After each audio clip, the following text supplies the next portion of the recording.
오롯이 손주와 오붓한 시간을 보내려고 학과를 제안한 거였죠.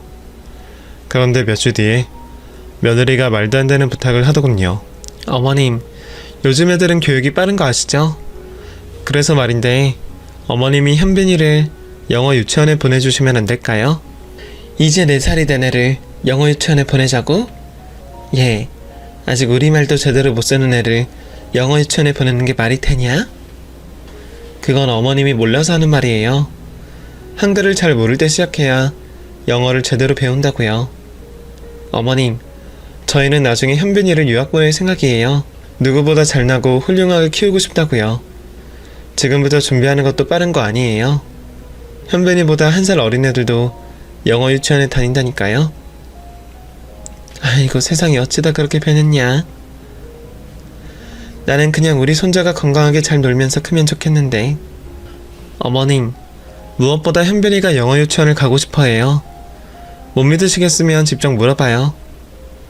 그래서 전 손자에게 영어 유치원에 가고 싶으냐고 물었는데 조망만한 녀석이 고개를 끄덕이며 배시시 웃더라고요. 이런 인식 어떻게 가만히 있을 수 있겠습니까? 천사 같은 제 손자가 배우고 싶다는데 안 된다고 말리는 건 말도 안 될 일이었습니다. 그래서 비싼 돈을 들여 손자를 영어 유치원에 보내게 되었습니다. 그런데 꽤 오랜 시간을 배우고 오는 바람에 아침과 저녁에만 잠깐 손자를 보게 되어 많이 아쉬웠답니다. 마음 같아선 24시간을 붙어있고 싶었는데 말이에요. 저는 손자가 없는 시간에 노인정을 가서 놀기도 하고 시장을 보기도 했습니다. 아무래도 혼자 살 때보다 입이 늘었으니 시장을 이틀에 한 번꼴로 보게 되었죠. 한편 며느리는 예전과 변했을 줄 알았는데 여전하더군요. 담배를 얼마나 피우던지 입에서 재떨이 냄새가 났답니다. 또 밖으로 나가서 뭐하고 다니는지 꼭 해가 지면 어슬렁어슬렁 기어 들어왔습니다. 같이 산지 보름이 될 때까지는 가만히 내버려 두었는데 앞으로는 제 집에서 살려면 규칙을 지켜줘야겠다고 알려줬습니다. 예, 내 집에서 사는 동안만이라도 네가 저녁상을 차려라. 청소도 네가 하고 말이야. 그 정도는 내 집에 얹혀 살면서 할 수 있겠지? 이젠 너 하고 싶은 대로 살려면 여기서 나가야 할 거야. 네? 저더러 살림하라고요? 참, 제가 그런 걸 왜 해요? 어머님, 여태껏 제 남편이 가사더우미를 써서 아무것도 할 줄 몰라요. 그리고 집안일하면 몸매가 망가진다고 했어요. 전 남편한테 항상 예쁜 여자로 보이고 싶거든요. 그러니까 살림은 전적으로 어머님이 다 하세요. 이게 아직도 철이 덜 들었네. 3년 동안 뭔가 좀 바뀌었나 생각했는데 옛날이랑 변한 게 없구나. 안 되겠다. 너 당장 일어나서 청소부터 해라. 그리고 빨래랑 저녁 준비까지 모두 네가 다 해라. 얼른 일어나지 못해?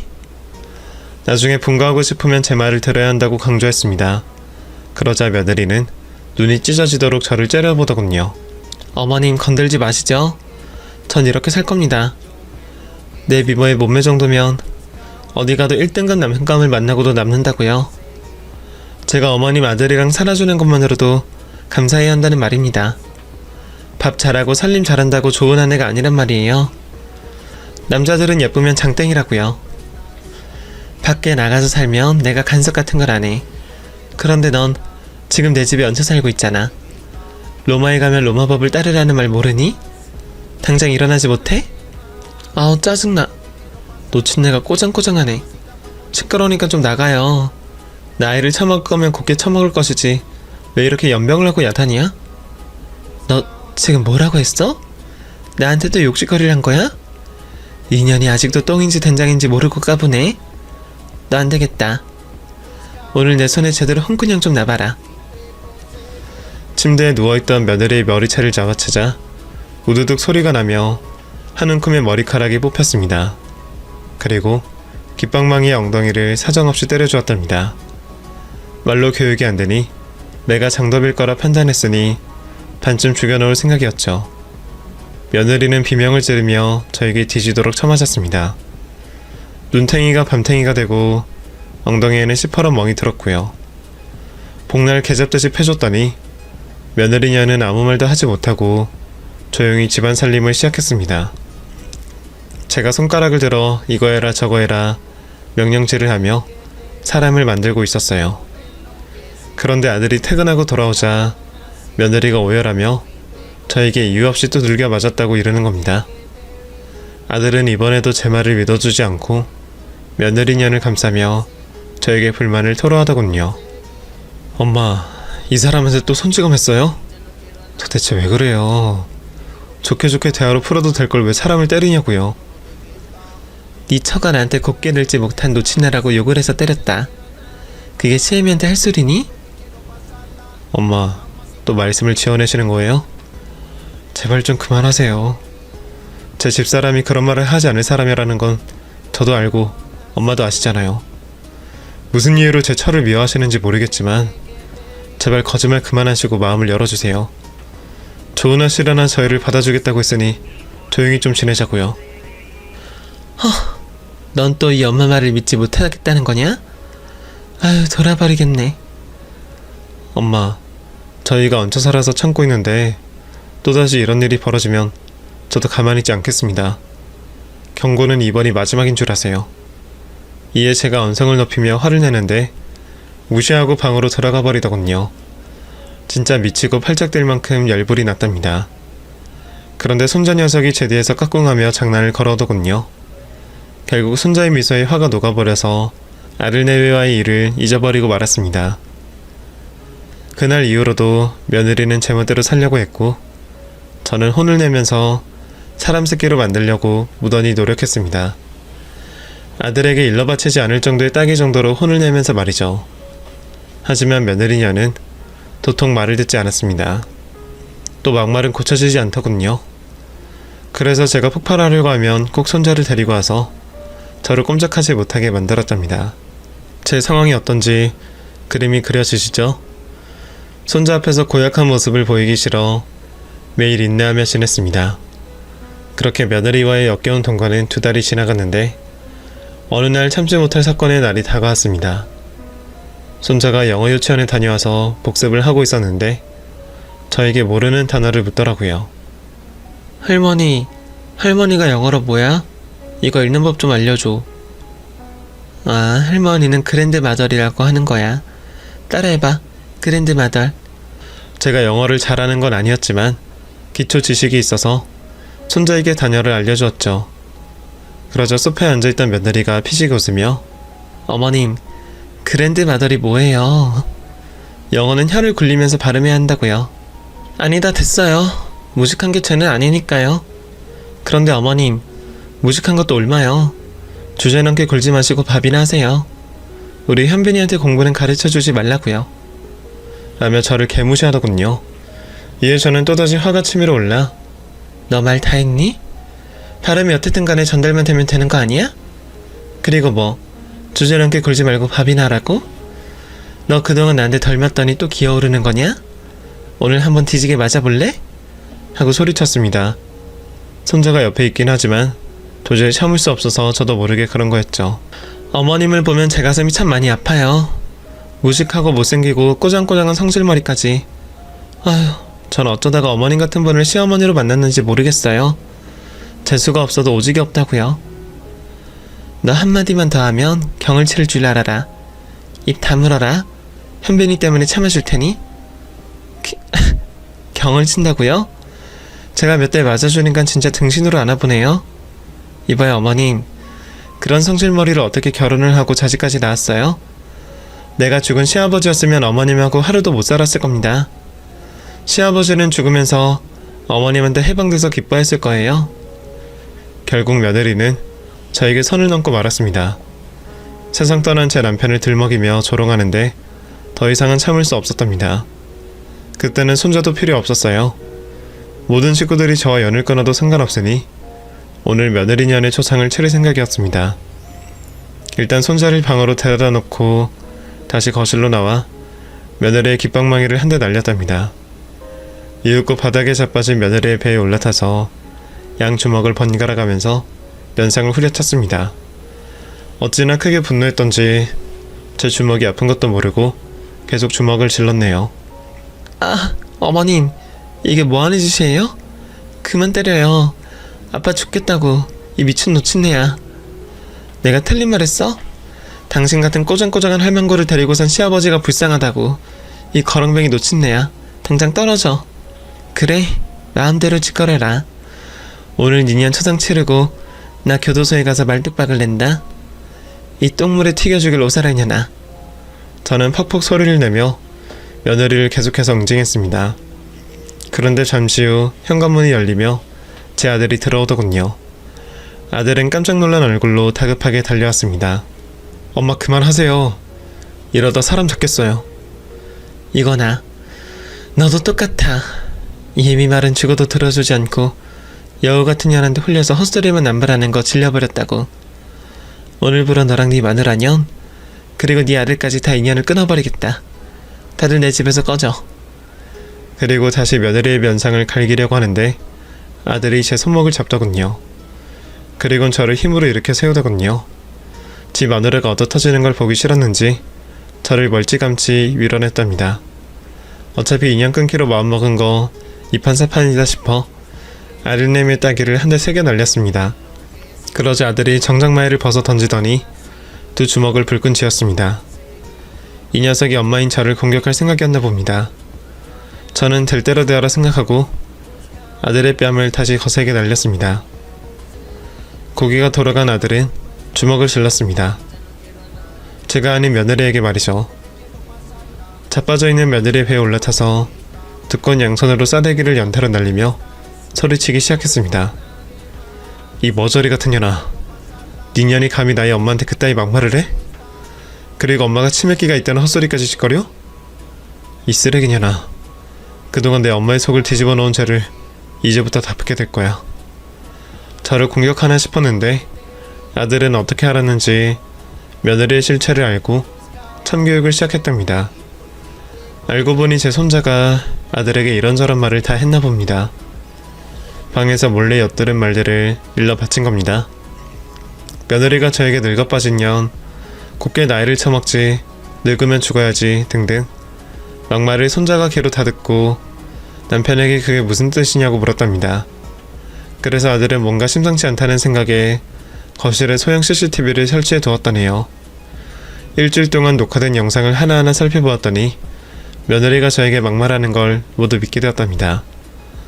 그동안 제 말을 믿어주지 못해 죄송하다고 울먹였습니다. 그런데 CCTV에 걸린 건 며느리의 막말뿐만이 아니었답니다. 제가 없는 사이에 며느리가 여러 남자 애정이 깃든 전화통화를 했다네요. 그래서 아들은 진작부터 이혼할 마음을 가지고 있었고 증거를 수집하기 위해 매일 새벽마다 며느리의 핸드폰 비밀번호를 풀려고 애썼다네요. 결국 사흘 만에 비밀번호를 풀었고 그 안에 있는 통화 목록과 지저분한 카톡 대화와 더러운 사진들을 입수하게 되어 변호사를 만나 이혼 소장을 쓰고 오는 길이라고 하더군요. 저는 며느리가 최악인 건 알고 있었지만 바람까지 피우고 있는 건 모르고 있어서 많이 놀랐습니다. 아들은 모든 분노를 폭발시키며 며느리년을 사정없이 둘둘겨 팼습니다. 살려달라고 비는데도 멈출 생각이 없는 것 같았습니다. 그래서 저는 가만히 구경하고 있었습니다. 이런 년은 바지에 똥오줌을 지릴 정도로 맞아도 싸니까요. 며느리는 비명을 지르다가 곧 방구 소리를 뿡뿡 내며 진짜로 똥을 지렸답니다. 저는 설마 했는데 냄새가 풍겨오는 걸 맡고 나서 알게 되었죠. 아들은 며느리를 거의 초주검으로 만들어 놓고 참교육을 끝내더군요. 숨을 씩씩 몰아쉬다가 이내 며느리년을 질질 끌고 현관문 쪽으로 끌고 갔습니다. 그러자 바닥에는 똥이 길게 끌려 갈색으로 길이 새겨졌습니다. 며느리는 모든 사실이 들통나서 어떤 변명도 하지 않고 아들의 다리를 붙잡고 이혼만은 하지 말아달라고 애원했습니다. 자기는 아들에게 버림당하면 갈 데도 없고 제 손자 없이는 못 산다는 말을 하며 빌고 또 빌었습니다. 하지만 아들은 며느리의 추악한 모습을 다 보게 되어서 어떤 말로도 설득이 되지 않았습니다. 그래서 며느리는 제 집에서 쫓겨났습니다. 똥꼬리내를 풍기며 어딜 갔는지 모르겠지만 한참 동안 현관문을 두드리다 사라졌답니다. 아들은 저에게 다가와 무릎을 꿇었고 그동안 제 말을 믿어주지 않은 것과 함부로 떠들었던 것에 깊이 뉘우치고 있다며 사과를 하더군요. 눈물을 흘리며 자기 뺨을 사정없이 갈기면서 말이죠. 엄마, 나 같은 건 아들 자격이 없어요. 3년 전 마누라라는 년이 엄마한테 함부로 한 걸 믿지 않고 엄마랑 연락을 끊고 지낸 것도 몸서리치게 후회가 되고 엄마 집에 들어와서도 끝까지 마누라만 믿어줬어요. 엄마는 진실만을 말씀하셨는데 제가 귀담아 듣지 않았어요. 엄마, 화가 풀릴 때까지 저를 때리시면 달게 받을게요. 대신 저를 버리지만 말아주세요. 이 불효자에게 아들 노릇을 할 수 있게 기회를 주세요. 진심으로 죄송합니다. 저는 자기 뺨을 때리고 있는 아들에게 반성한다면 앞으로 100대를 더 때리라고 일러주었습니다. 용서받고 싶으면 네 뺨을 더 세게 때려라. 그 정도는 용서가 안 돼. 더 세게 100대 더. 네? 엄마 농담이죠? 아니 진심인데? 아니면 내가 대신 때려줄까? 손 치워봐봐. 내가 100대를 날려줄 테니까. 그러자 아들은 자기가 직접 뺨을 때리겠다며 한참 동안 쩍쩍 소리를 냈답니다. 이윽고 양볼이 호빵처럼 부어올랐고 새빨개졌습니다. 그래서 전 그만하면 됐다 하고 아들을 그 자리에서 용서하기로 했답니다. 아들은 이혼소장을 사돈집으로 보냈고 며느리와 몇 주 뒤에 법정에서 만나게 되었습니다. 아들이 영상으로 남겨둔 증거로 존속폭언이 얼마나 큰 죄인 줄 아느냐며 판사님에게 혼쭐이 났답니다. 저에게 씻을 수 없는 상처를 준 죄와 많은 남자들과 내연관계로 지낸 상간죄로 어마어마한 위자료를 지급하라고 판결이 났습니다. 그리고 도덕적으로 문란하고 시모에게 욕설을 한 미친 사람이기 때문에 양육권을 제 아들이 가는 건 물론이고 저희 허락 없이는 손자를 만나지도 못해도 좋다는 판결이 나왔답니다. 며느리는 위자료를 신정해서 끌어다 갚아주었고 얼마 뒤 상간남 중에 하나와 살림을 차렸답니다. 며느리녀는 상간남에게 돈을 다 갖다 바치고 몇 달 만에 토사구팽 당하고 말았다네요. 빈털터리가 되어 친정으로 돌아갔는데 사돈 부부는 며느리를 받아주지 않았습니다. 동네 창피한 건 물론이고 많은 재산을 까먹었으니 손절하기로 했다네요. 1년 동안 제 손자를 한 번도 찾지 않았는데 못 갈 데가 없고 돈도 없으니 다시 저희 집을 찾아왔더라고요. 아들은 문을 열어주지 말라고 했는데 무슨 말을 하는지 들어보고 혼쭐을 내주려고 며느리를 집안에 들였습니다. 그러자 바로 납작 엎드려서 자기를 제 집에서 살게 해달라고 빌더군요. 어머님 여보, 내가 정말 잘못했어요. 순간의 실수로 일이 커지고 말았어요. 난 친구들이 같이 놀자고 해서 나간 것뿐인데 남자들이 빌러붙어서 나도 모르게 실수를 한 거라고요. 그리고 어머니한테 막말을 했던 건 천우 우울증 때문이었어요. 그냥 누군가에게 화를 내고 싶었는데 그게 어머님이 되었던 거라고요. 이젠 저 예전으로 돌아왔어요. 참하고 조신한 여자가 되었다고요. 그러니까 내 아들과 여기서 지내게 해주세요. 2년이 남자도 떨어지고 돈도 떨어져서 여길 찾아온 겠지? 1년 동안 즐길 거 다 즐기고 아무것도 없으니까 이제야 내 손자를 들먹거리며 이 집에 빌부터 살려고 온 거고. 헤휴, 넌 어쩜 내 예상에 1도 빗나가지 않는 거냐? 어머님 제가 잘못했어요. 그런데 저 진심으로 반성 많이 했어요. 이제는 아들 없으면 못 살 것 같아요. 그러니 저를 받아주세요. 원하신다면 어머님의 시녀가 되어 살겠습니다. 옆에 두고 부려먹으면서 살려고? 그 말에 구미가 당기긴 하지만 내 손자를 생각하면 절대 안 되지. 싸가지를 밥 말아먹고 남자들한테 환장한 너를 내 손자의 엄마로 들일 수 없다. 이제 할 말 다 했으면 나가봐라. 그러자 며느리는 내 발로 제 다리 사이를 기어가더니 손자를 향해 손을 내밀었습니다. 현빈아, 엄마야. 할머니한테 엄마랑 같이 살고 싶다고 말해. 얼른. 나 엄마 싫어. 나쁜 사람이랑 살기 싫어. 이놈의 자식이 감히 엄마한테 나쁜 사람이라고 손가락질을 해? 너 이리 와. 엄마한테 혼나봐야 정신을 차리지. 빨리 엄마랑 같이 살고 싶다고 말하란 말이야. 저는 며느리를 발로 걷어차고 손자를 안고 멀찌감치 떨어졌습니다. 그러자 아들이 자리에서 일어나 두 팔을 걷어 붙이더라고요. 야 이년아, 너 맞고 싶어서 몸이 근질근질해서 여기로 온 거야? 누가 널 반긴다고 찾아온 건데? 아직 덜 맞았나 보구나. 좋아, 니년한테 복수해주고도 아쉬웠는데 오늘 좀 풀어보자. 이리 와봐. 그랬더니 겁먹은 며느리가 내 발로 뒷걸음질을 치더라고요. 여보, 나 안 받아줄 거야? 그럼 그냥 돌아갈게. 화내지 말고 그냥 가만히 있어. 아니, 진짜 다가오지 말라고. 아들이 다가가자 현관문을 박차고 주랭랑을 쳤답니다. 그게 제가 본 며느리의 마지막이었네요. 이후 소식을 전해 듣긴 했습니다. 노숙자 쉼터에서 머물렀는데 거기서 다른 사람과 시비가 붙어 싸우다가 쫓겨났다네요. 그래서 어느 절간에 들어가 돌을 닦고 산다는 소문을 들었답니다. 어떻게 살든지 저와는 상관없지만 손자 앞에만 나타나지 않았으면 하는 바람입니다. 그리고 아들은 계속 회사 생활을 해야 하고 재혼은 절대 하지 않겠다고 해서 저희 집에서 같이 살기로 했답니다. 영어 유치원을 다니던 손자는 얼마 못 가 평범한 어린이집으로 옮겼습니다. 욕심 많은 며느리가 억지로 시켜서 다닌 모양이더라고요. 정말 가지가지하는 며느리 아닌가요? 여하튼 이제 그 미친 여자를 볼 일이 없으니 얼마나 다행인지 모른답니다. 저는 손자 보는 낙으로 아주 재밌게 살고 있어요. 앞으로 얼마나 더 살지는 모르지만 손자 곁에서 오래 살고 싶은 욕심이 든답니다. 이렇게 저희 며느리에 대한 사건과 사고를 다 써보았네요. 속이 뻥 뚫리시는 위로와 즐거움을 얻으셨길 바라며 저는 물러가도록 하겠습니다. 제 사연을 들어주신 분들께 감사드리고